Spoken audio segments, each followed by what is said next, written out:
And we are on the air. Welcome, everyone. This is the RSP Film Room, episode number 60. And I have the pleasure of being joined.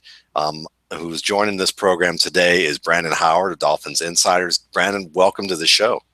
Thank you. Thank you so much for having me.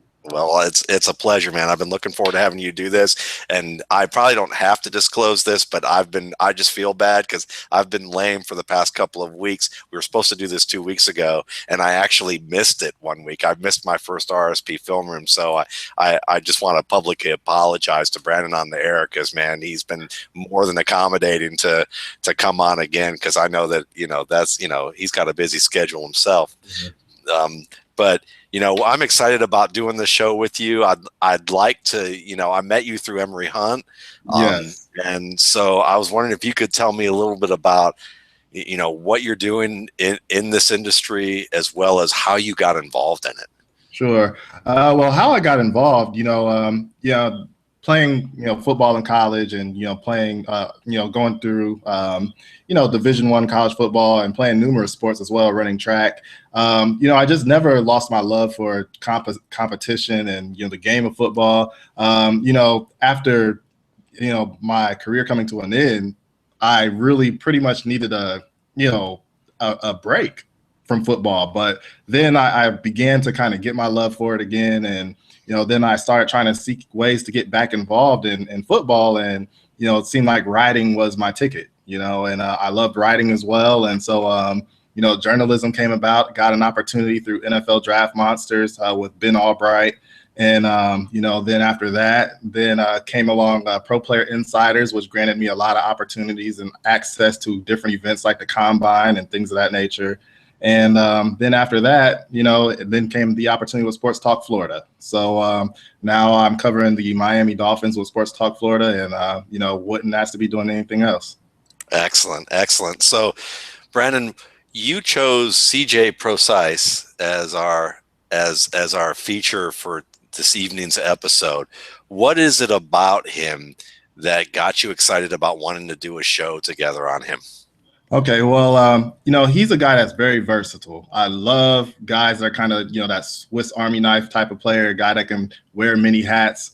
I'm a big fan of those type of players. And also he has outstanding athleticism. So there's, a lot of different things I wanted to take a look at with him and see, how he stacks up, in this draft class if you were to declare. Absolutely. It's funny because I got a chance to see a little bit of him recently and nothing in depth yet. And it was a few weeks ago when we were first going to do it. And I saw it on HBO or Showtime, I think, has some sort of series with Notre Dame right now. And one night I woke up in the middle of the night and it was on TV after falling asleep to a movie. And I saw him running through Georgia Tech. And I thought to myself, oh, this is the guy we're going to watch. This is going to be great. So now, for full disclosure, as a former University of Miami matriculate in the late 80s and you obviously covering the Dolphins and being not a stone's throw from the University of Miami, I feel like we're breaking some sort of cardinal football rule to actually watch a Notre Dame player, but that's what we must do when it comes to studying talent. So shame on us. Shame on us. Shame on us. That's right. So any of my fellow old Hurricanes fans who are watching, just it's just all part of the gig, So with that in mind, for those of you who may be new to the RSP Film Room, I know that this is episode number 60. You can find the RSP Film Room by that name on YouTube. That's the name of the channel. And you can check out all other film rooms that are available there. But to give you an idea of what we do, is just two guys watching film. There's going to be some dead spots in terms of, discussion. We're gonna rewind and review plays. We're gonna watch things in slow motion. We're gonna get off on tangents about football based on what we see, and really, we're not trying to give you the definitive scouting report on CJ Prosise, on this particular episode. We're just showing you what we go through when we're studying players, and hopefully you may learn something from that or have something to add to the conversation when you watch it and want to interact with us either on Twitter or through YouTube on comments there. So with that in mind, I need to read a disclaimer that I like to read to make sure that everyone on YouTube understands what we're doing here, and that is that the videos posted here at the RSP Film Room are not hosted on the server, and the original video content's not considered the property of the RSP Film Room. The videos are considered to be used under the Fair Use Doctrine of the United States Copyright Law, Title 17, U.S. Code 107 through 118, and the videos are used on the site for editorial and educational purposes only, and the RSP Film Room and staff don't claim ownership of any of the original video content, and the RSP Film Room and its gigantic staff do not use said video clips in advertisements, marketing, or for direct financial gain. All video content in each clip is considered owned by the individual broadcast companies. We're going to watch, it looks like we've got a really nice clip from Draft Breakdown of CJ facing Clemson, which I thought would probably be the best one to be able for us to watch. Sure. So, yeah. So this is a 14-minute clip of cut-ups, and we are just commenting on what we see on the cut-ups for an educational standpoint, for our own ability to learn from each other, as well as for our audience to learn as well. So with that in mind, I'm going to go ahead and pull up the screen, make sure that both Brandon and I can see it, and we will get rolling. How's that look for you? Looking good. All right, sweet. All right, and I'll start in real time, and if it gets jumpy for you, let me know, and then we'll try at halftime if we have to, or we just may go to halftime at any request you want to do that, or I want to do that. Sounds good. All right, let's get it rolling. All right, so we're already looks like we already got a 7-0 game in favor of Clemson, and we're looking at what looks like, maybe traditionally a defense that looks like it's playing a little bit more pass or just against a spread type of look. All right. So if we could just go back to the beginning here a little bit. You bet. All right, so pretty much, in a lot of these offenses, Brian Kelly, and even when you go to some of these that line up in the pistol, what you see here is the running back in the pistol behind the quarterback. So most of the time when the running back is behind the quarterback like that, that indicates that it's going to be an inside zone run. So by alignment, you already kind of know what to expect. So, once he gets the ball, if you could just go ahead a little bit here. You bet. Go forward. Okay, so he's reading his keys. He's reading inside, see what's there. So that rushing lane is already clogged. He knows that. So if you keep it going here a little bit.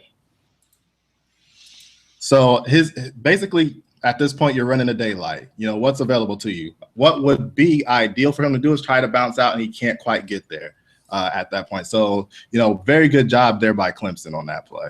Absolutely. And I think that, one of the things that I like about running backs that I value from running backs is the maturity to take what's given to them. Absolutely. And not get too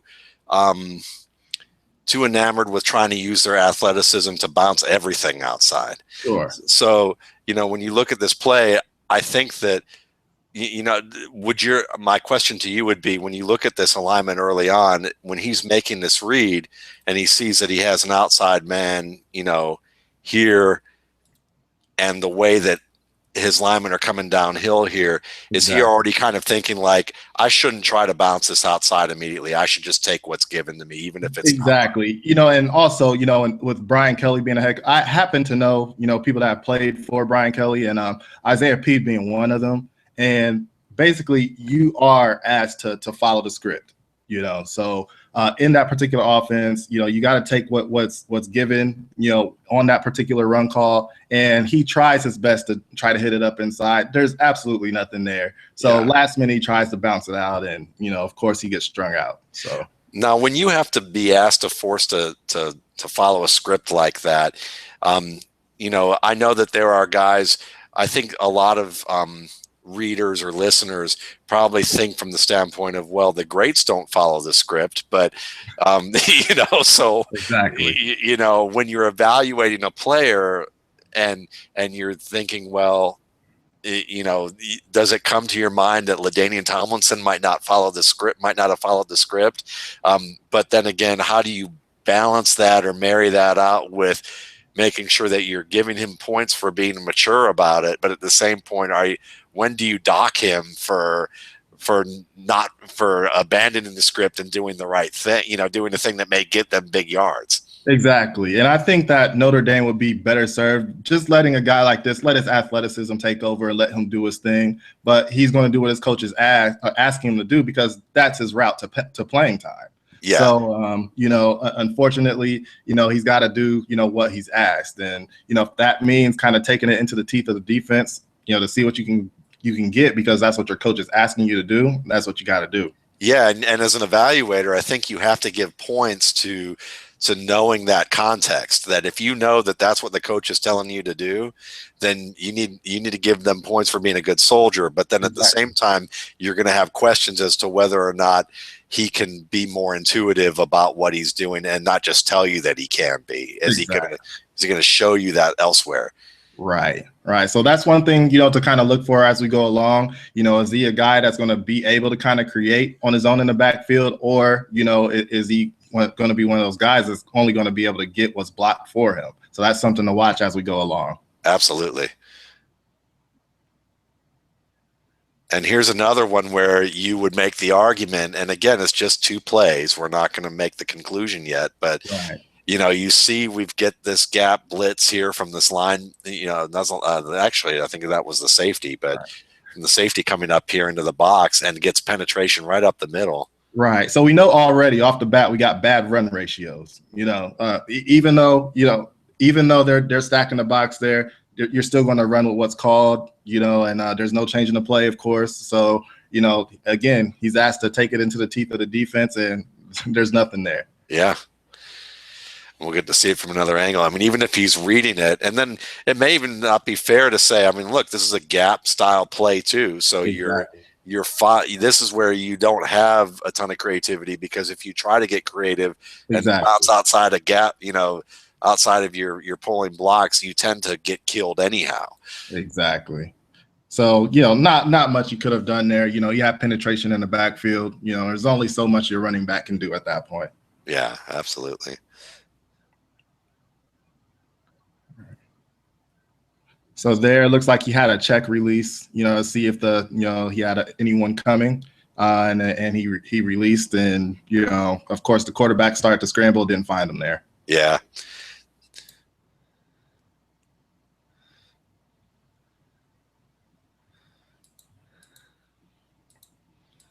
Okay, so he got a nice little chip there. Yeah, absolutely. I mean, and he's patient about it. Absolutely. You know, and another thing I like is that he did take a step up to go and get that guy. So, you know, a lot of times you see guys kind of waiting, you know, and he stepped up to go get him. So that's something I like to see there. Yeah, absolutely, because that actually forced 90's hand to continue outside here. Exactly.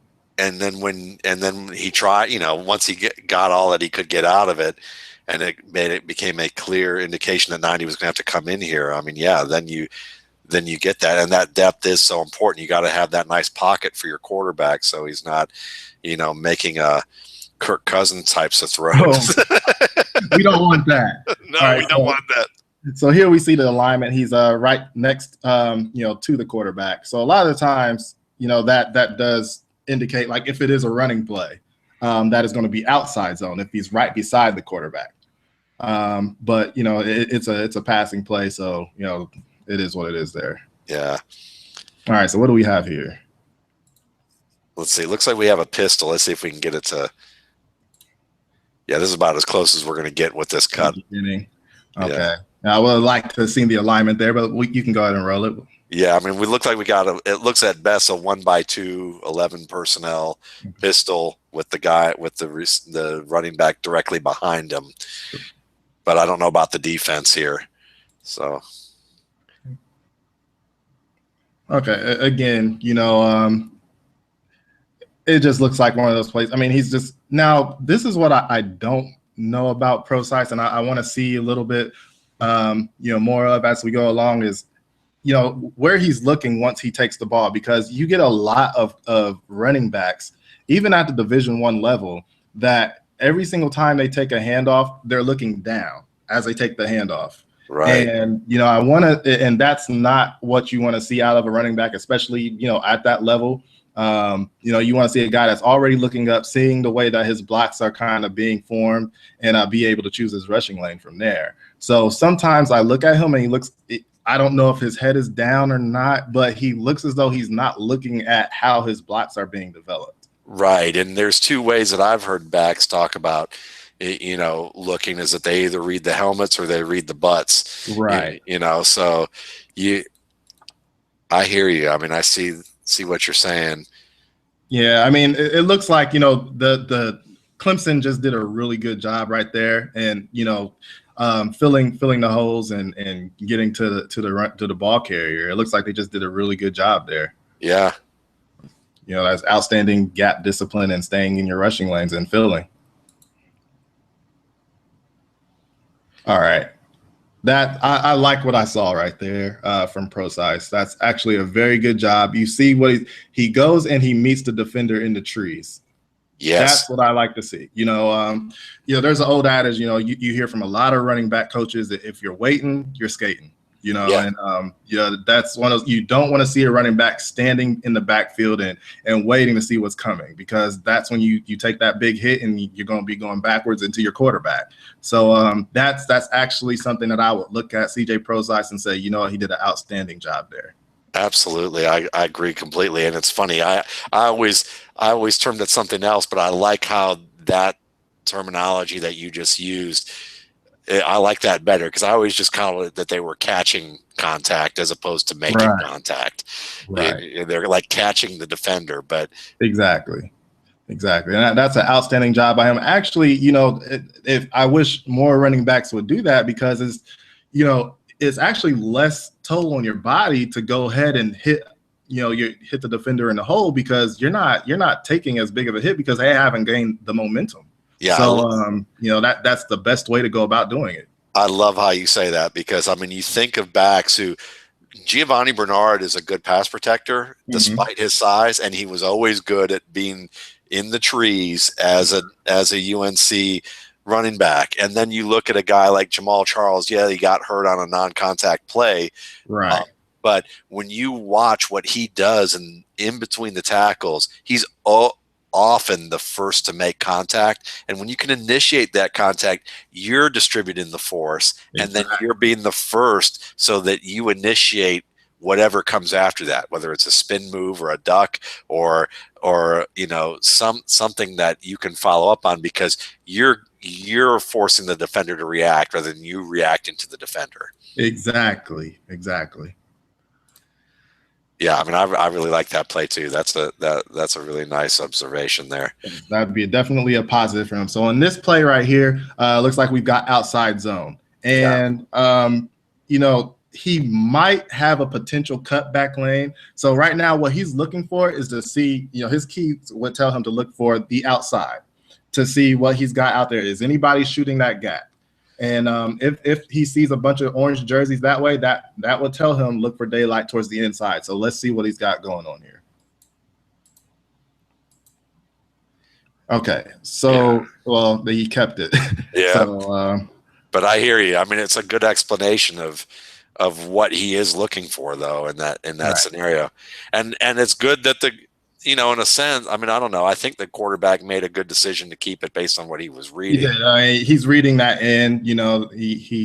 Either way, it would have been a little difficult for either one of them. Yeah, I mean, in hindsight, we can look at it and say, well, look, he actually beat this end here. Right.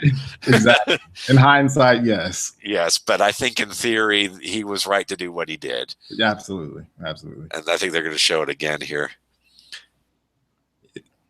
Yeah, so it looks like, he kind of got faked out a little bit, because, that linebacker, he actually shot in but bounced out, so he kind of faked him out a little bit. So it would have been difficult for the quarterback to read. That's a little bit of a difficult read for him.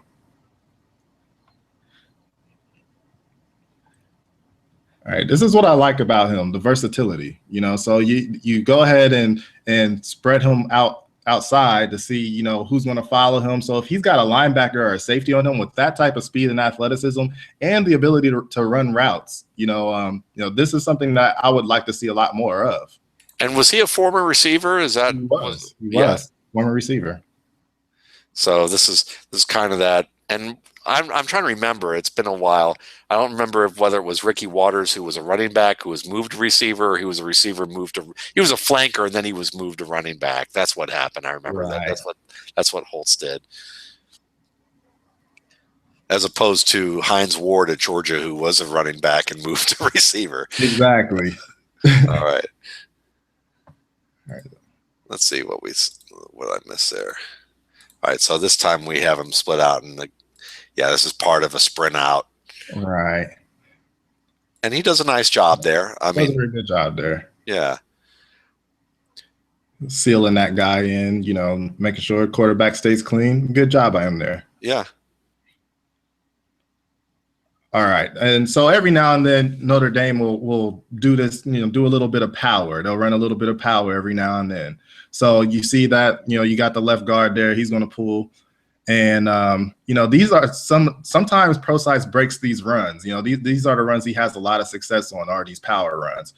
But I think this is where you kind of see where a lot of times he's only going to get what's blocked for him. So, and I don't think he does the best job a lot of the times of maximizing yardage. There's a lot of I would like to see more footwork there. You already see, you got this guy leaning. What about the ability to set him up and to make a move really quickly in the hole? So, there's certain things that I'd like to see a little bit more from him. And that will go on and on, through the evaluation process, watching more games. But I'd certainly like to see a little bit better footwork. Yeah, and it's the ability to either vary the stride length or just even the pace. Exactly. Because it's not all about speed or anything like that. It's about being able to get on the edge of tacklers. So if you can get a guy leaning one way, then break it. I mean, there's a lot of guys you see in a situation like that can make that guy miss in the hole and still be running. Yeah, Matt Forte is a perfect example of a guy who does this, and he showed it. He showed it time and time again as a part of an undermanned Tulane team for years. Right. All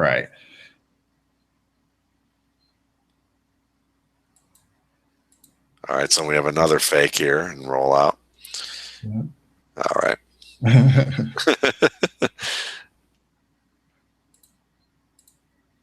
Okay. I like that play. Just that's very good. Excellent job. I like what I see in pass pro from him. I really do like that. I mean, he's excellent at making sure he knows what his assignment is, and he goes and he meets them, and he has no fear about doing so. Yeah, and even though he gets pushed back, I mean, again, this is after following up. This is after the first hit. This is the second effort here that he's trying to make and reload. And maybe he doesn't get his feet fully down when he punches, so he doesn't really have any, he doesn't have any leverage on that situation. But this is a finer point that, it's just a matter of getting better at. The fact that he's even reading this game that that 44 is running and meets him there, and immediately that your teammate on the offensive line looks over and goes, "Oh, he's got him." Yep, I can go back to somebody else. And what I also like is that the technique is not that bad. He's not lunging. He's delivering a nice solid blow. His hands are not outside of the shoulder pads. I mean, I like what I see there. I agree. I mean, everything. What I mentioned was totally nitpicking. Like, it's a point that's going to be the difference between him being a good blocker and somebody going, "Wow, that's the best blocker we've seen since Edgerrin James came out." Exactly. I mean, it's exactly. So. No, I like what I see there. That's great job by him.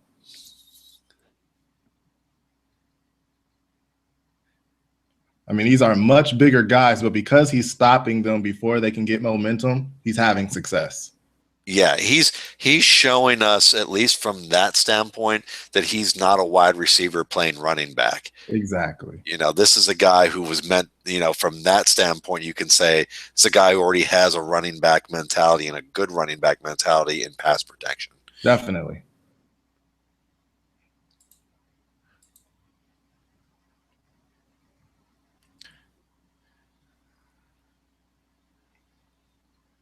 I mean, if it's a run, then again, we're going to probably go inside zone. Yeah. And again, I'd like to see him set blocks up a little bit better. He's just gonna to me right now, he's looking like just a straight line guy. Yeah, that's for me, it's a little hard because I look at this and I think about the puller and see this left guard, and he ends up running into Sure. his own man and then gets jammed a little bit by the Right. defensive tackle. Right. And so he's late on that block. But then again, Yeah. you said setting it up, you have to read that and be able Exactly. to react to that. And the great running backs do. Right. So I mean, it wound up not being inside zone. It wound up being a little bit of power, another power run. With the guy pulling, but it's just you know, I don't like seeing running backs running into the back of their own linemen and things of that nature. You should exhibit a little more patience than that, and kind of be able to sift through those things and be more patient. Yeah. So that's kind of I'm really looking at him as just he's more of a straight line guy, and he's going to try to get the yardage, that's blocked for him. And that's pretty much it. Yeah. And the big question would be is if we're continuing to see this play after play, game after game, is it because he's still new at the position, Right. and can he learn, and what are the things that we would have to see beyond just game tape if we were to play the hypothetical of personnel directors or scouts? What would we need to see to determine that he has that potential to learn? Right. Right now, so far, I'm not seeing a natural runner. You look at a guy like Le'Veon Bell. He's really good with his pick slide motion. He's going to make you miss in the backfield. He's so patient. So far, we're just not seeing that. No, not at all. We are seeing a high effort player. Bro, definitely. Absolutely. Absolutely. And this is in no way to trash the kid or anything like that. I'm just looking for the creativity aspect. No, absolutely. And it's such a vital part because you have to, football's about playing inside and outside the structure of a play, being able to do both. And or at least the better players can do both at a high level. And then you have role players who can do one, usually do the structure of the play at a high enough level to do well. Exactly.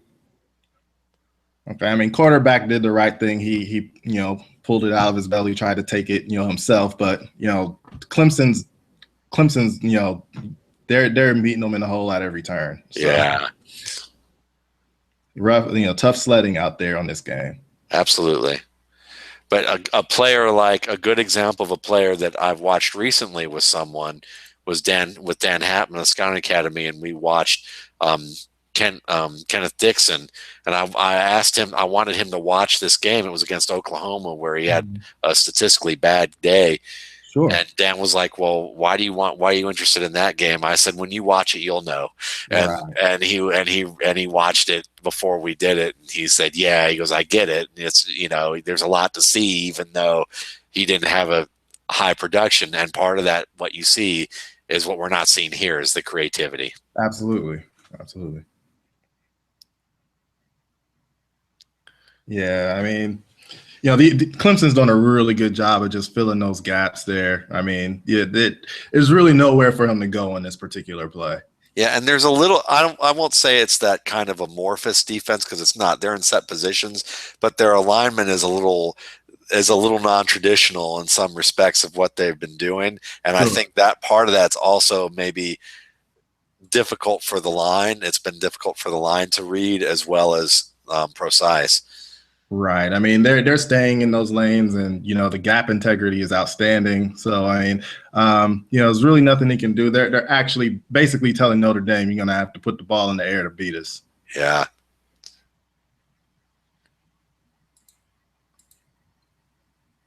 Okay, best run of the night right there. All right. And it's kind of a wind back, isn't it? Exactly. Exactly. So let's see if we could slow it down a little. Yeah, absolutely. Let's do that. All right. So quarterback's under center here. And okay, you got the tight end that comes down, gets that block there. And then so from what I'm seeing here, yes, this lane, he does a really good job of siding this lane here, this rushing lane. But I'd like to see him hit that with a little bit more authority, because that's the difference in how many yards he got and maybe another 2 or 3 yards extra. Yeah. It looked like he recognized it, but just not quite quickly enough. It's got to be stick your foot in the dirt and go right now. Yeah, and the way he finished, you can tell he's trying to make 44 miss rather than just lower the pads. Exactly. And that's another thing with him that we haven't gotten to yet is pad level. He looks like a guy that he runs a little high, but he will drop his shoulder pads upon contact and try to get those extra yards. But I'd like to see him. I mean, he gets caught up, a little here with his pad level a little high. Yeah. This is a situation where, I mean, Eddie Lacy's a good example of a player who does this, who runs a little high, but he can drop that inside or outside pad according to whoever is coming at him, and lower it just at the right time, continue at full speed, Absolutely. And often split these defenders. Exactly. Rather than try to do what Prosise did. There, yeah. And you see it right here. I mean, like, you see him raise up. It's almost like a receiver who rises up too early when he should be selling the vertical end of his stem. Right. Like right here, he's just and again, it's about he's trying to spin, I guess, more than anything. I mean, and that's what they teach you, a lot of times, on contact, try to spin for the extra yards, and I get that. But, I'd like to see the pad level a little lower there. Yeah. And again, that's an outstanding play to kind of go over there. Okay, so it looks like,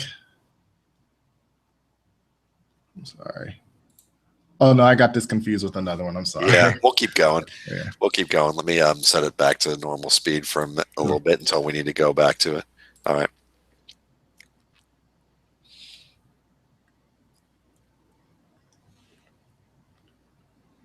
Yeah, so you just had a chip there, does a good job with that. I mean, he's handling the one-on-ones as well, so he's doing a good job there.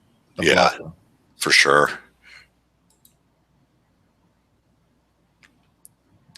Now, that's what I like that run. He was very decisive on that one. He knew right away, I have the corner. I got to hit it. Yeah. Uses speed, lowers his shoulder, gets all he can there. I do like that run. Yeah, I agree. And if someone's going to criticize the pad level, watch this real closely, because exactly right here lowers the boom. Yeah, he wants to lower the boom for sure, and it's 90 who's grabbing the back of his jersey. Exactly. Almost a borderline horse collar. When you got a 300-pound guy pulling you upright into a hit by a linebacker, yeah, you're going to fall backwards. Exactly. And here's our close-up of it. Okay. Yeah, he did his best there. He did what he could. Yeah, absolutely. Okay, so he had a chip, and then he turns and he releases there. So he does a pretty good job with that. Doesn't get tangled up. So that's one thing. A lot of running backs, what happens is on that particular chip, they get held up. And that doesn't happen with him. He's able to break free and and show his jersey, show his number to the quarterback, give him a good target, and it's modest gain there. Good modest gain.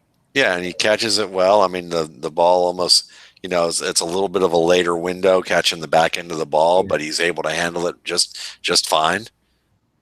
I mean, that's what he does well. I mean, he does catch well with his hands. You know, catching the football is not a problem, it seems like. Yeah.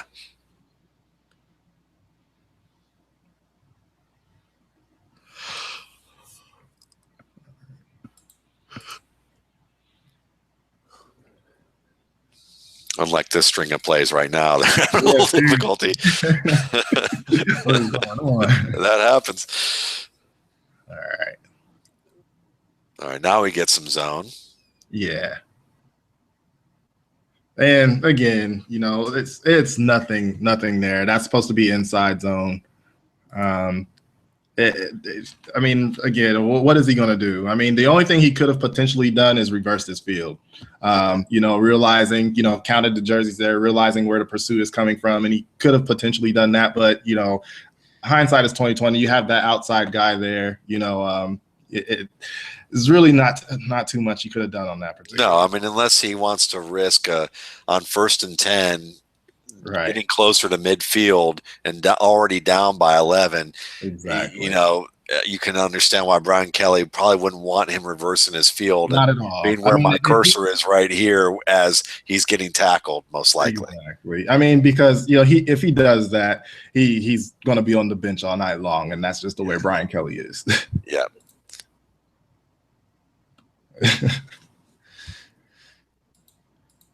Keep us on schedule. We'll deal with 2nd and 17. Exactly. Rather than 2nd and 23.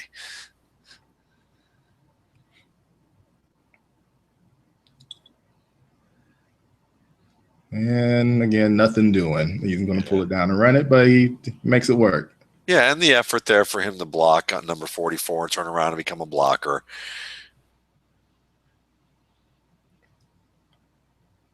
Okay, I mean, solid run there, and also what I like there is the yards after the contact. I mean, he was able to kind of keep his feet there. Yeah, I mean, the guy kind of gets a pretty good shot on him. Yeah, and he does a nice job setting up this double team. Mm-hmm. And that's what I want to see more of from him, the ability to set things up, and that was a very natural, instinctive run right there. Yeah. I mean, that's just running with the flow of your offensive line and, you know, cutting off of them. You know, he ran. That was a good run. Yeah, and the only thing that I would say about this, and I'm being somewhat critical, but you could see how, because there's so much space here, that it has the feel of like a kick return, sure, an open field run, and why you're seeing him successful in this case. But it's something to build on. Absolutely. I think that's a very good run by CJ Prosise right there. Yeah. I mean, you know, the guy kind of has him dead to rights, and he keeps his feet. So that's a good run there. Yeah.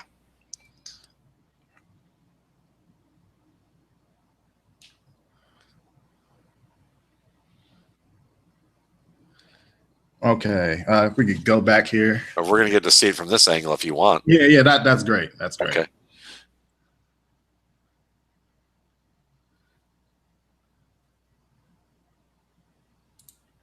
Well, some of it. We'll look at it one more time from the first angle. Here it comes. Or no, this was the run. This is the next play here. Here it comes. All right. Okay. So we have him working out to the flat. Exactly. And he spots his quarterback in trouble. And he tries to show his number to the quarterback. You know, you got the scramble drill going there a little bit. And, you know, it's really not too much he could have done there because the quarterback's working away from the play side, you know, and yeah. Once you start doing that, you reduce your field. So he has to throw back across his body, throw the other way. So, you know, once your route is, you know, all the way, you know, the other direction, the other side of the field, that's pretty much a do nothing route at that point. And I like that he hangs onto the ball after taking a pretty wicked shot there. Sure.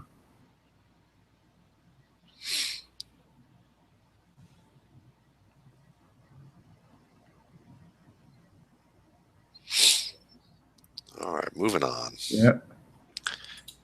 And where do we have him? I didn't see him. Let's see. I think that's him but I'm not sure. Maybe he may be middle slot. Middle. Well, this is a part of Sure. his game, you know, Yeah, the ability to line up there at the wide receiver position. absolutely. So, There. did a guy that I think about who has done, good work as a receiver, but and he's a Notre Dame guy who was a receiver and a running back during his career and has done a good job with the Lions lately, has been Theo Riddick. Sure. But I mean, the one thing I see different between these two is that Riddick is an extremely creative runner. Exactly. I was just going to point that out. You see the quickness with the feet, the ability behind the line of scrimmage to change directions. But I think with Prosise, you get as far as top end speed. There's a big difference there. Prosise has the big time speed, the home run hitting ability, whereas Riddick has the quickness and the wiggle. Yeah. Riddick, those first three steps are faster than what I've seen from Abdullah thus far, because Abdullah is still kind of thinking out there a little bit, Right. I believe. But yeah, and when you watch Riddick go out there, you're like, wow, he is hitting that hard and fast. What he's doing when it comes to like out of the backfield. Right. Riddick is the real deal. Yeah, and with Prosise, even in this game, there's times that he looks like he's thinking a little bit with the ball in his hands. I just don't view him as a pure runner, right now. And Yeah. I don't think that at this stage that's something that comes to you. I think that's something that you growing up as a child, playing the running back position, that's something you got it or you don't. And I think he's just a straight line guy. And I think that one of those hybrid positions that's going to be kind of his ticket into the NFL. Interesting. Yeah. I mean, I can see that.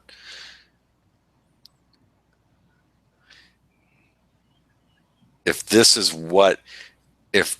because I saw lots of breakaway runs in the Tech game. Like I saw a couple of breakaway runs in the Tech game where he was in the open field, and I was like, yeah, I'm interested to see what this guy does. But so far between the tackles, I mean, yes, Clemson has ruled the line of scrimmage at this point. Absolutely. But Absolutely. you still see some issues here. But you look at him on this particular play. I mean, you can't knock this kid's hustle. I mean, no. Look at him, what he does here. Meets the guy in the trees. I mean, you gotta love that. You don't see that from too many running backs. I love when I see a running back be able to know what his assignment is, go and attack that guy head on, and make that play and give his quarterback some time. He's deeper in the forest than anybody on the line of scrimmage at this point. Exactly. And that gives your quarterback time to do that, even though you didn't get help. But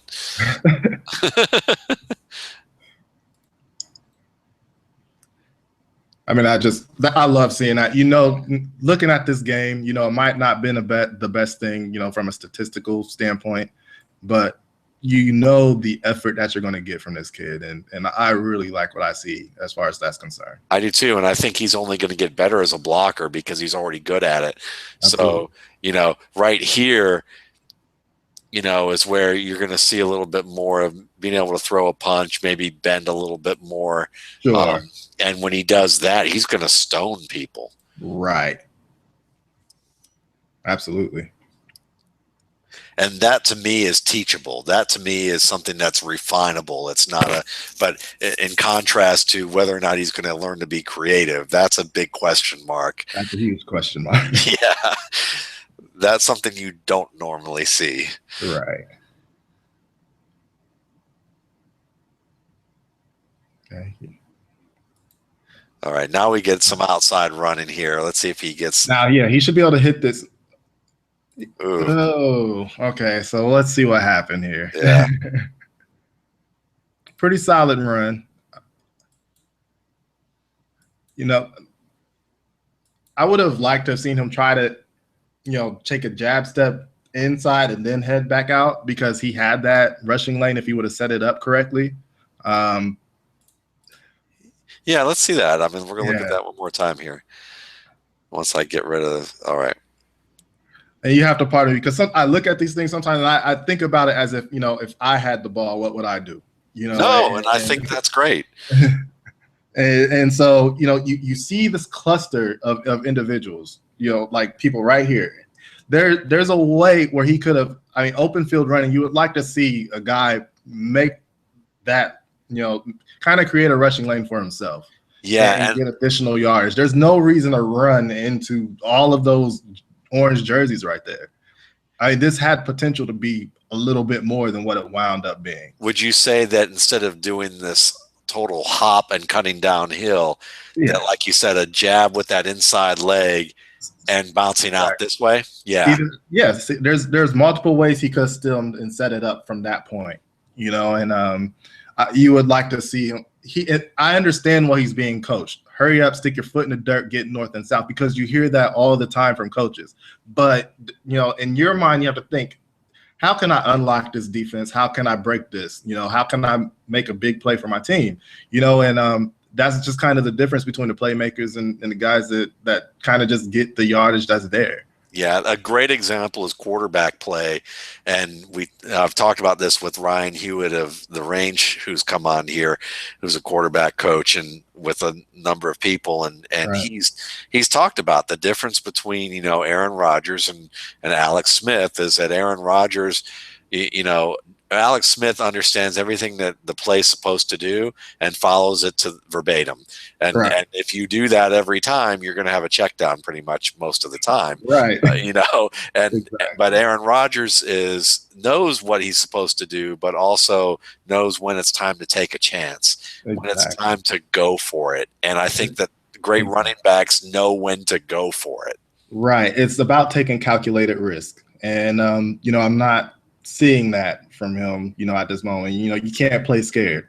And I'm seeing a running back that's kind of maybe potentially being overcoached a little bit. Yeah. Okay, so what happens here? You know what? I can't really knock him too much for that, because that ball is, on his jersey. He's got the 3 points of contact going. Every now and then you just get hit perfectly and that ball comes squirting out. Yeah. I can't look at this and say CJ Prosise has ball security issues.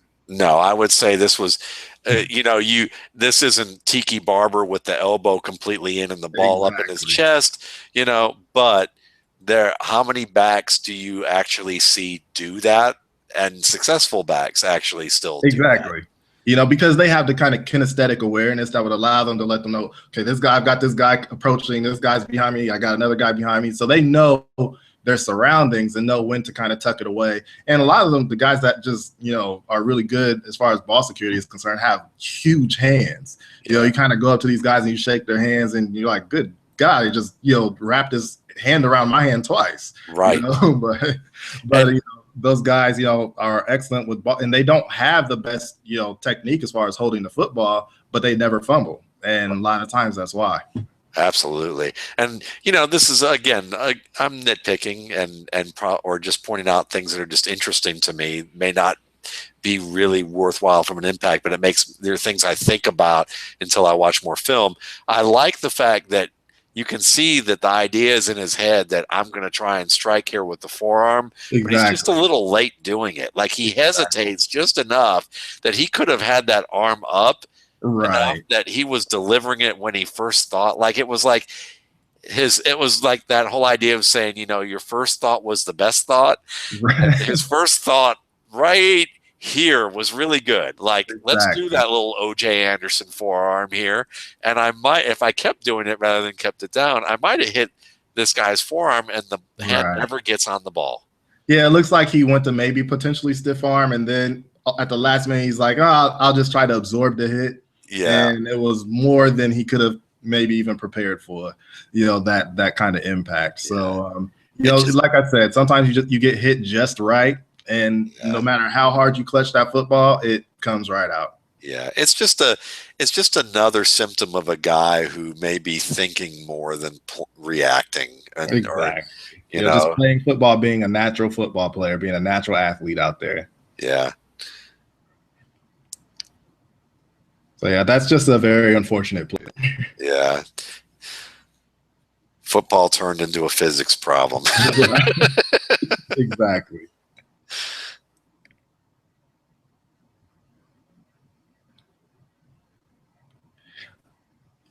And that's another. I mean, he's they teach you to kind of skim the butt of your offensive lineman. Keep everything tight. So let's see what happens here. I mean, right now, why is he kind of losing his balance at this point already before he even gets through the hole? Yeah. It's when you watch it at this point, you're thinking right here, Yeah. you're like, you're Hit gonna it. hit this thing and you're gonna get right inside 44 and you're gone. Exactly. But Exactly. he already trips behind the back end of his interior lineman, not even 79. He Right. actually clanks feet. Exactly. And that's the footwork that, we talked about, just getting through cleanly. He gets through there clean, he's gone. It's a house call, but because he's so late getting through that hole, a hole that was there from jump, he should have been able to squirt through that there and take that thing to the house. Yeah, instead he trips with his left leg over the back leg of his defender, of his lineman. And I know, the eye, to me, when you see great footwork, like you said, it's about the eyes, the mind, and the feet all being working in conjunction and at a very fast level. You're right. Because it's one thing to see the hole, it's another thing to get there, and he saw it, and I understand, things close very quickly, it looks great. We're running it in slow motion. So we're saying, oh yeah, he should be able to get there. I get that. But, if he doesn't take it to the house, there's more yardage to be had there. And, we're talking about maximizing yardage. He's not really doing that right now. No, and it's not natural. That's not a natural thing. It's like, Right. I mean, it would be like me trying to do a television show. I mean, as a speaker, I mean, Right. I'm talking the way he's running right now, which is, I mean, that's just how it is. I may see it, but I'm not Right. quick enough to react and articulate it. And your footwork is how you articulate your words as a speaker. A running back's way of speaking is his footwork. Exactly. I mean, there's no reason for that to happen. Yeah. Other There's than just lack of experience and not being refined. exactly. I know that, I've had Chad Spat on here, another running back, college running back who's, shared some of his footwork drills that he's done and Sure. developed over time, and that's something that I think can be learned to an extent, but it takes a high level of work to do because it's still a natural. There's still a lot of the footwork can only be the footwork's only as good as how your mind can observe what is happening. Exactly, because you talk about, okay, now you got to tie that into being instinctive, and making it happen in the process of a game, Yeah. and that's a tough ask when that's not something that's natural to that guy. So, you talk about a guy like Tim Tebow, oh, I've been working on my throwing motion. Okay, that's cool, but when the live bullets start flying, what are you going to do? You're going to go back to throwing the football the way you always have. Yeah, when a 300-pound guy faster than you rips down your jersey and you stumble and now you have to roll to your right and you're a left-handed guy and you Right. have someone on your heels and you're trying to, throw to somebody in tight coverage and that you've got to gun it, what are you going to do? Are you going to be thinking about that nice little tight little form that you have? Right. Exactly. Absolutely not.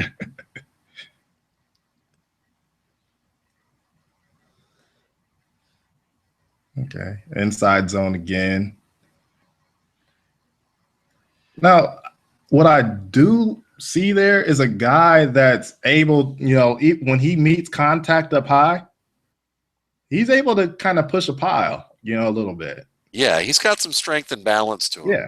Yeah. I do like that. He just looks like, am I getting to the right spot? Am I getting the right? Is this the right spot? I hope this is the right spot. Okay.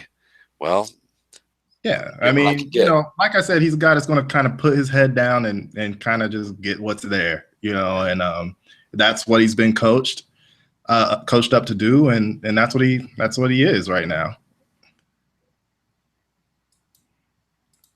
Okay, so he just had a little chip there. Yeah. But he's more than a chip cut blocker, and that's what I'm liking about him right now. He's more than that. Absolutely.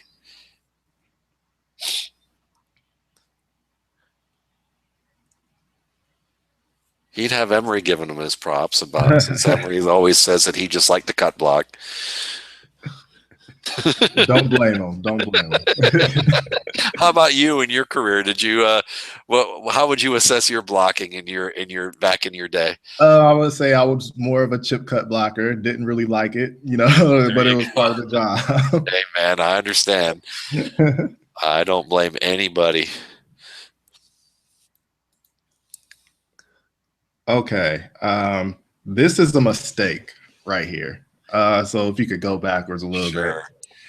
All right. So what he's reading is number 44, whether he's coming or if he's going to stay, put. So he's thinking that, okay, I got a chip and a release, but the guy tricks him a little bit, because he goes down in and then he goes back out to cover. Guy recognizes it. He's still able to beat him, on that flat. So, but, that's something that, it wasn't supposed to go down that way. How was he it was supposed to stay in? Okay. Even though the quarterback seems to be eyeing him all the way? Even though the quarterback seems to be eyeing him, because he knows right now that's who he's got. That's his target. But he sees that Prosise goes anyway. Okay.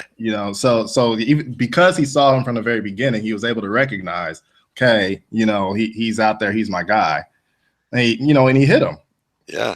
And he was able to beat the linebacker. So that was good play. Wound up being a good play, but it was a bad process, good result.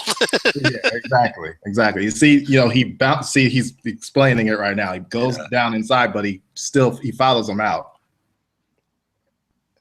So he thinks he has a chip and release, but he should have kind of stayed in and helped him out. Yeah. Because if he doesn't go out there, he has Robinson on a crosser. Right. And that's exactly. I was going to ask you about that earlier, and you're going to see him coming right here. Or no, right here from the backside. Exactly. Yeah. And then you don't have anything else to contend with. And then if he's keeping that route flat, so he's got a lot of, room to run after the catch, but it wound up working out. Yeah. Right. Because if this linebacker's in and these two guys are running off the secondary wide open in the left flat. Exactly. Funny how those things happen sometimes. That's just life. Life in football. Happy accidents. Okay, this looks like a busted play from the very beginning. Yeah, let's go ahead and let's go back to normal speed for a bit. Yeah, that guy shoots the gap. Nobody gets him, and there's nothing you can do there. Yeah, and he's not even involved in that play. All right.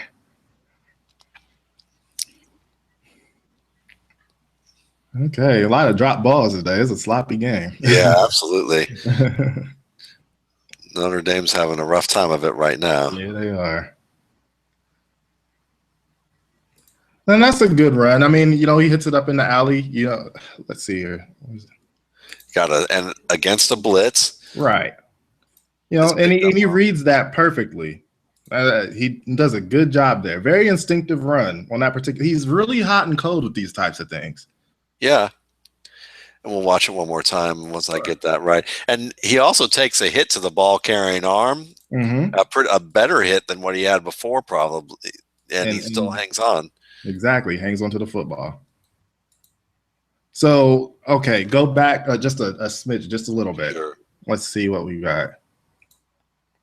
All right. So you see right now the leverage that the receiver for Notre Dame has, right? Yeah. His butt is pointed to the sideline. So what you want to see Prosise do is kind of cut off his rear, and he heads inside instead. Yeah.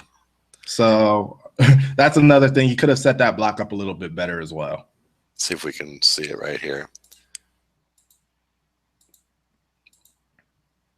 Yeah, he's already looking downhill. Like exactly. you can already see that he's not looking at what he's got here. So yeah, look at the leverage the receiver has. So if he takes a jab step inside, takes it back out, he can get additional yardage there. Yeah, he could just whoop right in there. Exactly. And But he had a block by number 7 too, by Fuller. right. Downhill So too. again, you talk about maximizing yardage. You know, that's something that is kind of a negative right now. Yeah. Joseph Randall would criticize him for leaving meat on the bone. So. There you go. Meat on the bone. There it is. But at the same time, I mean, I do like when he does take contact, like you said, he can get forward, he can run through. Yeah, he's a guy who seems to be falling forward a lot of the time, and I do like that about him. And there he goes again. He gets hit in the backfield, and he makes something out of nothing right there. Now, is it as kind of like a result of guys kind of falling off of him and poor tackling? Maybe, but I like the fact that he didn't panic, in the backfield, and he makes a play. Yeah, he's shifty and has balance. He just doesn't always know. He doesn't know how to use that shiftiness to set up defenders. But when he has to react to them, he's pretty good. Exactly. I think that's kind of a good assessment right there.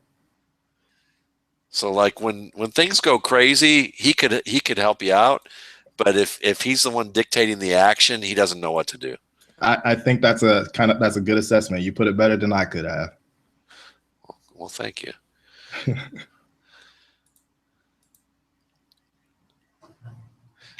You've certainly laid the groundwork for it easy enough to be able to come to that conclusion at that point. All right. I like this here. This is where he shows you his value. Oh, yeah. This is what I like about him. And I think that Notre Dame could have done a better job throughout the game, kind of when they didn't have good run ratios, splitting him out wide, motioning him out wide, because this is what you could have gotten a lot of the game. Yeah. And this is where he shows you his athleticism and that breakaway speed he's got. Yeah, I mean, he just made it look easy. I mean, tracking the football exceptionally well. That's not an easy catch, really. Not at all. He had to wait on it a little bit, didn't panic, stayed in bounds. Very good body control along the boundary. The only thing I would say, don't let the ball into your shoulder pad so much. But, I mean, I understand, just wanting to secure the catch because you're so wide open. Yeah, he was very conscious. You can tell he was very aware of, if I catch this, I want to stay downhill because I can score. Exactly. And he's thinking that all the way to the point that, yeah, he did let that ball into the back shoulder, but he made the catch. Right. I mean, he could have let him a little bit more, quarterback. Not a bad throw, but he adjusted pretty well to it, and he let it kind of sneak into his body some, but he secured the catch. Yeah. And then got downfield. And here's a nice thing, again, that I love, just a technique point that's important, because you can say, oh, well, he let it go through his hands. Right. But here's the deal. The fact that he put his hands out there in the first place, maybe it could have been a little wider out the window. When you extend your hands and it doesn't work out, good things still happen because you set yourself up where you have a natural cage that you've already created here, that you have that second chance opportunity. Right, exactly. I mean, and to kind of, I guess help him out a little bit here. This was a game where, didn't we have a lot of rain and all of that? So, I mean, if the ball slipped through his hands a little bit, he was still able to secure the catch. We still got to give him credit for that. Oh, absolutely. I mean, I like the technique. Even the best receivers that we've ever seen have plays like that happen to them. They show good technique also, where it's like, good technique creates second chance opportunities. Right. And you got to think, he's at a stop at that point. Guys are barreling down after him. He's able to reaccelerate after leaping in the air and still take it to the house. Yeah. So, that shows you the type of speed that he has. Oh, for sure. Best part of the play, I like the little duck down here with the quarterback. Not the greatest throw, like you said. Yeah. And I don't know what that defender was looking at there either, because you have to, as the corner, you have to sink to the back half, of that defense when you see, things unfolding that way. So, they didn't have the responsibilities down pat either. No. So kind of a busted play by the secondary there. Yeah.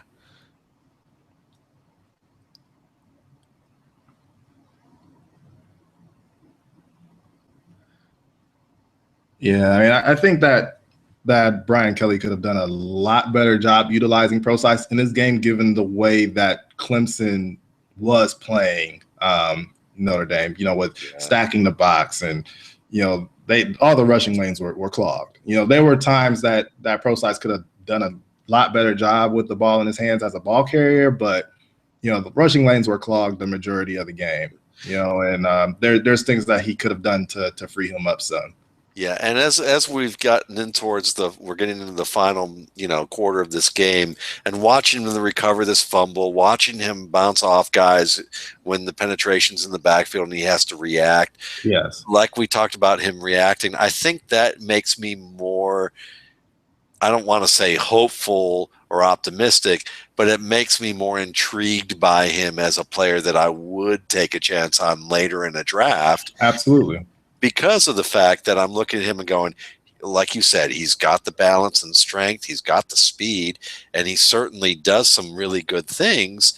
He does some of the things that other running backs don't do well, pass block, pass receive, he's got the speed, he's got the willingness. So maybe he can turn a corner and the light can come on with extra work. Maybe a little more can come there, because when things go wrong, he seems to play football at a level that shows awareness. Absolutely. I mean, my personal opinion, I would definitely want a guy like this on my roster just for, sheer versatility. That's a guy I would like to have on my team. Yeah.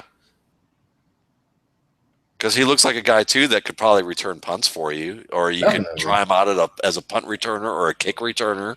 Definitely. I mean, you only get 53 guys on your roster in the NFL. You need guys that can wear multiple hats. And, that's where his value is the fact that he's so versatile. Yeah. And I like that I like that you mention that and value that, because, although I am a fantasy writer as well as I am a football writer, Sure. And I wear two hats in that regard, I when I'm doing these shows and when I write on my blog, I appreciate when I get to have guests on who value the fact that, look, not everything's about fantasy football. Sure. Definitely. I mean, people have their fun with fantasy football, and there's nothing wrong with that. But I do like to take a look at the schematics and what's actually going on and what a player brings to the table. So, I really love the whole draft process and, getting a chance to evaluate players. That's my favorite thing to do. Me too. I mean, I've probably been doing fantasy a year longer than I've been doing football evaluation, but I spend most of my time doing the football evaluation, and it's my first love. Absolutely. So, yeah, I mean, you're getting down to, the end of the game here a little bit. And, what you're seeing is, they're going to throw the ball a lot to try to conserve some clock. So you're not going to see too many more runs from Prosise. No. But we'll let this thing run a little bit more and see. But I mean, are there any players that you would look at who wear those many hats in the NFL that maybe you wouldn't make a direct comparison to Prosise with them, but you would say, hey, these are guys that I think of who were kind of late round Swiss Army knives who've done well, and maybe Prosise can develop a career that goes along those lines? That's a tough one. I'd have a hard time making a comparison, because right now in the evaluation process, I haven't seen enough to kind of say, okay, this is what he is, definitively, right. But from what I've seen, he looks like a guy that can come in and he can probably more than likely I would have him line up at receiver a lot of the time is what I would do. Because I think that's more so what he is. You look at him running routes, he just looks more comfortable doing that. And, and then when you have the run ratios, that's a guy I would motion into the backfield and, have him, hit your power, runs, because those are the runs he has success on, the kind of the plays, the counters and things of that nature. Those are the plays that he has success on. So that's kind of how I would utilize him at the next level. I have a hard time trying to figure out who he kind of his playing style kind of emulates, but that's kind of would be my plan for him. Yeah, and that's not really what I was looking for either, because that's tough. I'm right there with you. I'll give you an example of somebody that came to mind as you were talking, and I'm watching him, and it's not a comparison of like his skills to another player's skills, but it's a comparison of someone who may not be a player with exactly one position, who that a team may go, you know what, we're going to try you at something else because we see something in you that could work out, and that's Marcel Reese.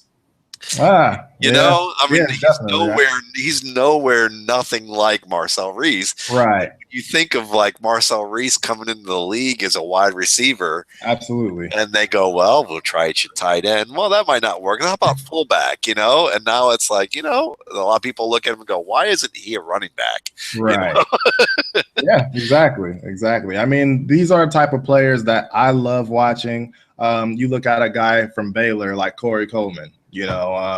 That guy, if he wanted to, he could be 1,000-yard back in college football right now. That's how talented he is.